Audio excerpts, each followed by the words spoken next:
Baik, assalamualaikum warahmatullahi wabarakatuh. Perkenalkan, nama saya Faisal Hamdani. Di sini saya ingin sedikit menjelaskan tentang hepatitis. Hepatitis merupakan infeksi sistemik oleh virus yang disertai dengan nekrosis dan inflamasi pada sel-sel hati yang menimbulkan kumpulan perubahan klinis, biokimia, dan selular yang khas. Itu menurut Smeltzer dan Bare tahun 2002. Oke, lanjut etiologinya. Menurut Suratun dan Luciana tahun 2010, agen penyebab hepatitis dengan metode penularan atau transmisi secara enterik. Virus penyebab mencakup virus hepatitis A dan virus hepatitis E dengan ciri-ciri yang pertama, virus tanpa selubung.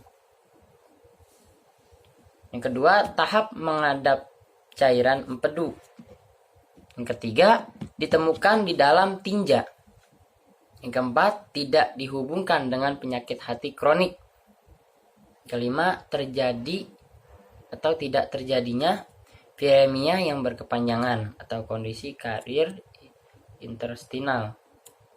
Yang kedua, agen penyebab hepatitis dengan metode penularan atau transmisi melalui darah. Virus mencangkup virus hepatitis B, hepatitis C, hepatitis D dengan ciri-ciri virus dengan selubung, rusak bila terpajan cairan atau empedu deterjen, tidak terdapat dalam tinja, dihubungkan dengan penyakit kronik, dihubungkan dengan viremia persisten. Dia ada 5.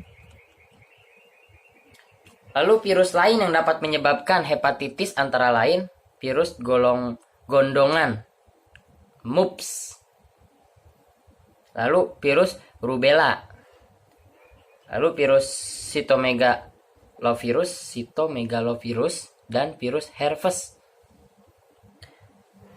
Hepatitis dapat juga disebabkan oleh alkohol, obat-obatan, penyakit autoimun, dan penyakit metabolik. Klasifikasinya, menurut Suratun dan Luciana, menjelaskan beberapa jenis hepatitis. Yang pertama, hepatitis A merupakan virus RNA dari famili Picornaviridae yang banyak menyerang anak-anak.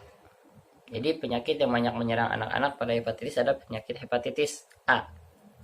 Hepatitis B merupakan virus DNA dari famili Hepatnaviridae. Virus yang disebut barusan itu virus tersebut terdiri dari banyak protein, selubung luar virus atau mengandung antigen permukaan hepatitis B.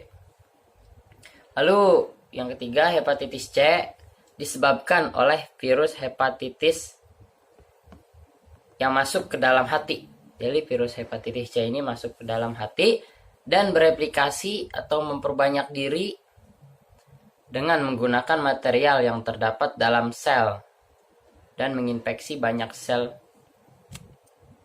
lainnya. Hepatitis D. Hepatitis D dulu adalah virus Delta. Virus yang tidak sempurna yang mengandung RNA.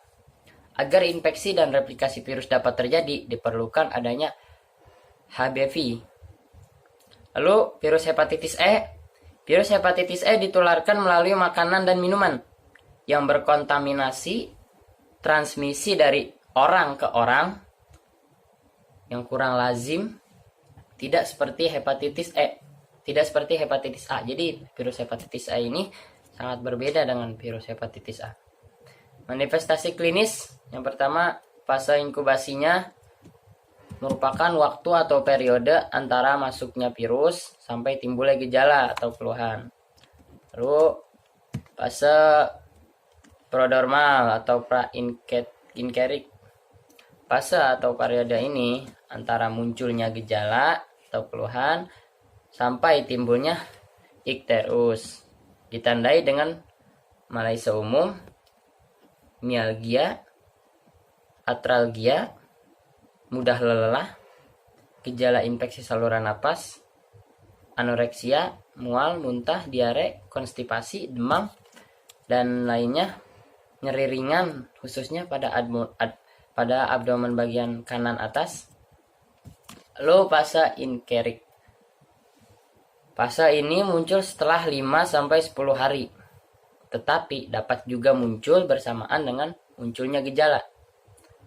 Setelah ikterus timbul, jarang terjadi pemburukan gejala pradormal. Justru akan terjadi perbaikan klinis yang nyata. Urin berwarna seperti pekat, tinja berwarna pucat, penurunan suhu badan disertai dengan bradikardia. Yang keempat, fase konvalesen atau masa penyembuhan. Dimulai saat hilangnya tanda-tanda ikterus, rasa mual, rasa sakit di ulu hati, diikuti dengan peningkatan nafsu makan rata-rata 14-15 hari setelah timbulnya ikterik. Warna urin tampak normal. Penderita mulai merasa segar kembali, namun lemas dan lekas lelah. Penata laksanaannya pertama terapi farmakologis, rawat jalan, kecuali jika pasien mengalami mual atau anoreksia berat yang akan menyebabkan dehidrasi. Yang ketiga, mempertahankan asupan kalori dan cairan yang adekuat.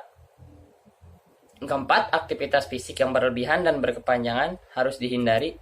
Kelima, pembatasan aktivitas sehari-hari bergantung pada derajat kelelahan. Komplikasi dari suatu penyakit ini sendiri seperti hepatitis fulminan, hepatitis kronis aktif, lalu sirosis, lalu hipertensi portal, lalu karsinoma hepatoselular. Tes diagnostiknya bagaimana? Dengan 1, pemeriksaan fisik. Kedua, tes fungsi hati. Yang ketiga, tes antibodi virus hepatitis. Yang keempat, tes protein dan materi genetik virus. Yang kelima, USG bagian perut. Yang keenam, biopsi hati. Diagnosa keperawatan yang mungkin muncul atau yang sering muncul. Yang pertama, nyeri akut. Kedua, hipertermi. Yang ketiga, defisit nutrisi dan keletihan. Sekian dari saya. Kurang lebihnya mohon maaf. Assalamualaikum warahmatullahi wabarakatuh.